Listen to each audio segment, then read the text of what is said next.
Match day. ഡോണേ പിള്ളേർ കളി ജയിക്കും. ഇത് ഉറപ്പായിട്ടും ജയിക്കുന്ന ആഗ്രഹിക്കണം. അപ്പൊ ജയിക്കണ്ടേ? നിങ്ങൾ പറ. അച്ഛനെ ജയിക്കോ? കളി കളിക്കോ? കളി കപ്പ്. മാനേജർ അവിടെ ഉണ്ട്.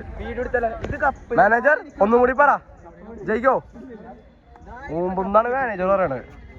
ഗസ്റ്റ് കളിക്കാൻ വന്ന അഭിത്ത് ബ്ലാസ്റ്റേഴ്സ് കളിച്ചപ്പോൾ ഇറണ്ട വിഷയം. കപ്പില്ല അവിടെ. എന്നാ നമുക്ക് ആ ബക്കറ്റ് നോക്കാം. ബക്കറ്റ് നോക്കാന്നാണ് പിള്ളേര് പറയണേ.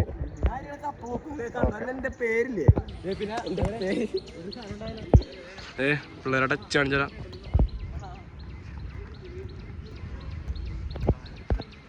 ഫിൽഫോർഡിന്റെ നമ്പർ കിട്ടാണ് കുട്ടിയെ കളിക്കണം. മച്ചാനെ ബ്ലാസ്റ്റേഴ്സിൽ കളിച്ച പ്ലെയർ കാണിച്ചേ, ഒരു ഹായ് കാണിച്ചേ. കളി ജയിക്കോ? ജയിപ്പിക്കണം. ജൂഡി ജയിപ്പിക്കൂലേ? ആ ഓക്കെ ഗായ്സ്, കളി കഴിഞ്ഞിട്ട് ബാക്കി അപ്ഡേഷൻസ് അറിയാം. ഇത് FC പൂരം അവന്റെ ഫസ്റ്റ് ടീം. നാണം കണ്ടൊന്നുമില്ല. ആ ടൈപ്പ് ആപ്പനെ കളി ജയിച്ചോളൂ.